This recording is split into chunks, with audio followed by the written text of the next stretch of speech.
A luxurious car drives along the mountain road. Inside, there's a couple, a young beauty in a wedding dress and an older man. The girl is happy, having stolen his heart, while he has taken her away from all misfortunes into his secret world.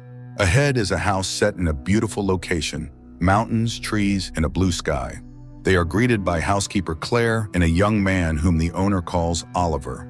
Elizabeth is enchanted by the beauty of the house. Huge glass windows, coziness, and comfort. At the entrance, she sees wonderful flowers, white orchids and lilies, and she realizes Oliver is blind. An evening dinner features a lavish table and well-trained servants, and a night of love follows. In the morning, her husband shows his young wife around the house, displaying its expensive decor, paintings, and precious art pieces. There is a luxurious wardrobe filled with fashionable outfits for her, a wonderful kitchen, and rooms more beautiful than the last. All the doors have biometric locks. In one corridor, Elizabeth sees a frosted glass door and asks Henry what lies beyond. Her husband replies that it is a place she must not enter.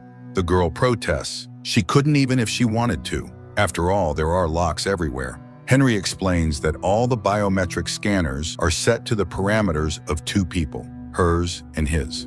The next morning, Henry leaves. Elizabeth is sad, as it is their honeymoon. She swims in the pool and wanders around the house. Elizabeth asks Claire how long she has worked there and, feeling shy, inquires why such a prominent scholar as Henry married someone as ordinary as her, but the woman does not answer. Elizabeth spends the day reading, trying on outfits and jewelry, and dancing before the mirror. In the evening, she sees Claire and Oliver leaving the house. At night, insomnia torments her. She leaves her room and wanders through the house, unknowingly arriving at the forbidden room. Curiosity overcomes common sense, and Elizabeth steps inside. Behind the door is a room resembling a laboratory. Sensors and devices surround her. Elizabeth presses a button on a panel, and suddenly a door opens, revealing a glass capsule containing the body of a young woman with a tube in her mouth. It appears she is sleeping. Terrified, Elizabeth runs away, knocking over a table and cutting her finger on the glass. In the morning, Henry arrives. He plays the piano for Elizabeth, but quickly notices her distracted thoughts. He sees her bandaged finger and asks what happened. Elizabeth excuses herself, claiming she is clumsy. Henry calmly retorts that she lies so well, it's frightening. Elizabeth is hurt. Her husband has easily uncovered her deception. At night, Elizabeth pretends to sleep. She hears Henry heading for the forbidden room and stealthily follows him. Suddenly, Henry emerges from the darkness. He accuses Elizabeth of disobedience. The girl tries to defend herself, claiming she saw nothing forbidden, but Henry explains that the fact of her disobedience is what matters. Frightened, Elizabeth tries to flee but finds all the doors locked. Henry relentlessly follows her. He catches up to her on the stairs, grabs her leg, and throws her down. Then he strikes her with a metal poker. In the next scene, Henry, Claire, and Oliver dig a grave on the lawn and lower Elizabeth's body into it. After the funeral, they sit at the table. Claire asks to say that it is all over, but Henry replies that it is not the end. 6 weeks later, Henry brings in a double of Elizabeth. The same conversations, the same actions. Again, Henry asks her not to enter the forbidden room. Elizabeth promises to comply. They love each other again, while Claire watches them from the shadows. At night, Elizabeth cannot sleep. She walks around the house and finds Claire sitting in the kitchen. Elizabeth strikes up a conversation with her, filled with curiosity, as one question leads to another. Claire tries to warn Elizabeth about something, but Henry walks in and takes his wife to the bedroom. In the morning, Henry leaves, asking Elizabeth to be a good girl. She wanders through the house, calling for Claire or Oliver, but no one responds. Bored, she again tries on clothes and jewelry, swims in the pool at night, and plays the piano in the living room. The forbidden room becomes a magnet, and Elizabeth enters it, only to scream and run out. That night, she dreams a nightmare where the girl from the glass capsule, looking just like her, emerges from her sarcophagus and comes to her room. Meanwhile, Henry arrives, noticing that his wife is frightened. Elizabeth retreats to the bathroom, but Henry realizes she has disobeyed him. He bursts in, grabs her, and begins to choke her, but she kicks him in the face and escapes. Henry chases her throughout the house. In the kitchen, Elizabeth arms herself with knives, while Henry grabs a tampon soaked in ether. He sits at the piano and begins to play. Elizabeth relaxes, hearing the music, but it is a trap. A record plays while Henry stealthily approaches her hiding spot. He grabs Elizabeth and presses the tampon to her face. It seems the game is lost, but in a final move, Elizabeth plunges a knife into him. The couple lies on the floor in a pool of blood. Elizabeth regains consciousness. Henry is dead. She cleans up the blood from the floor and tidies the kitchen. Wrapping Henry's body in fabric, she loads it into the elevator, then cleans herself up. She throws away her wedding ring and burns her blood-stained clothes. The woman calls for emergency services, but she doesn't know her address. At that moment, Elizabeth sees Claire and Oliver and pretends everything is fine. Seeing the live and unharmed Elizabeth, the couple is shocked.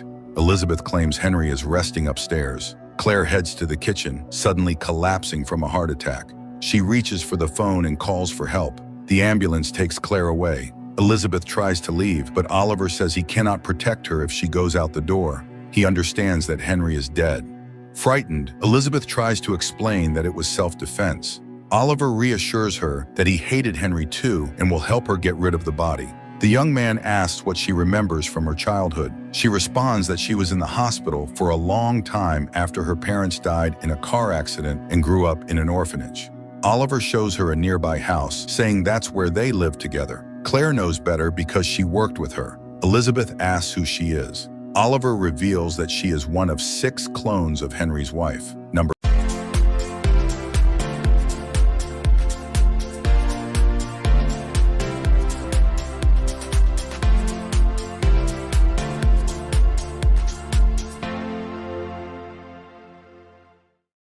5. The girl is in shock, experiencing a true panic. She wants to return to her honeymoon. Oliver advises Elizabeth to get as far away as possible. She can take money from the safe. The girl goes to her room to pack her things. Oliver enters with Claire's diary in his hands. He asks her to read it. While she tries to decipher the handwriting, Oliver locks the doors. Elizabeth doesn't understand what's happening. She asks to be let out, but Oliver is unyielding. In despair, Elizabeth begins to read Claire's diary. She learns that Claire received an invitation from Henry to work with him because she was a prominent geneticist. When she arrived at the scientist's house, she met Oliver, but when she learned what she would be doing, she became frightened as she found herself in the midst of a tragic love story, one that was inexplicable, unpleasant, and impossible.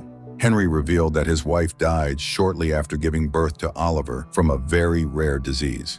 Her genes had suddenly and severely degenerated. The grief-stricken husband cloned her cells and created 6 copies, but the disease manifested in them as well.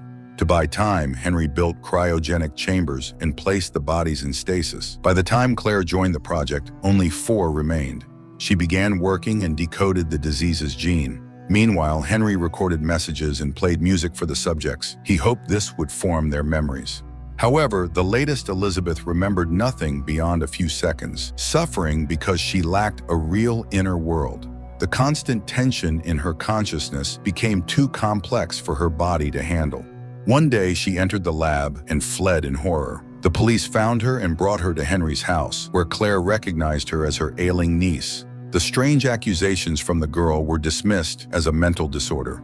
Elizabeth is distracted from reading when Oliver enters. He brings dinner and asks her to behave, but Elizabeth attacks him, demanding the code to the door. Oliver gives it. The girl heads to the lab, where she sees Oliver working on the body of the latest, 6th Elizabeth. He asks her to support the clone's head.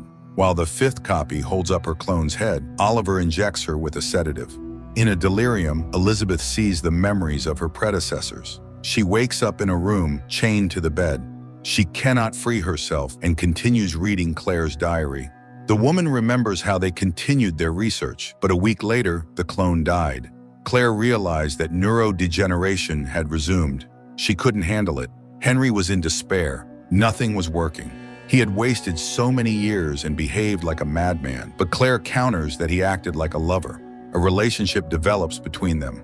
Oliver enters the room again. He wants to know what Claire wrote about him. Elizabeth explains that Claire began an affair with Henry after the death of the 3rd subject.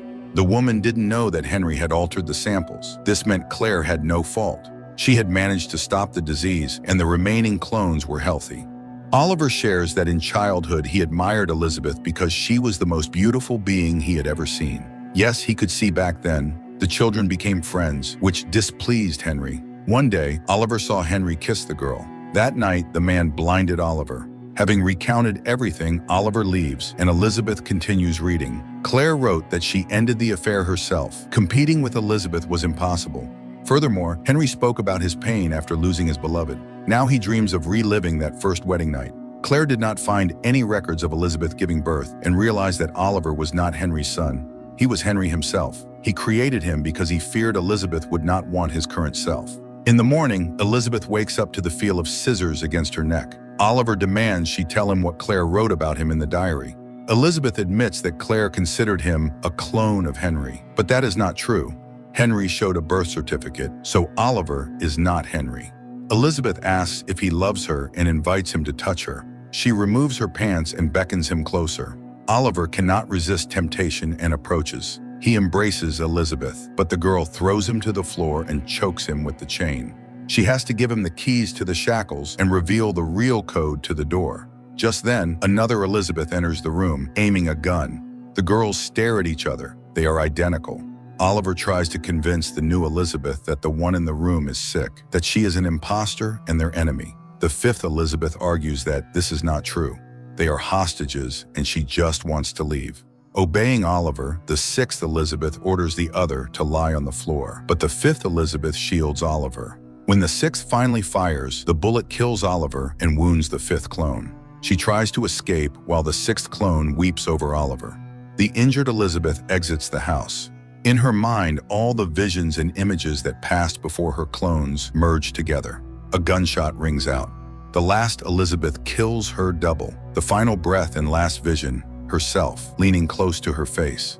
Morning comes. The last clone reads Claire's diary.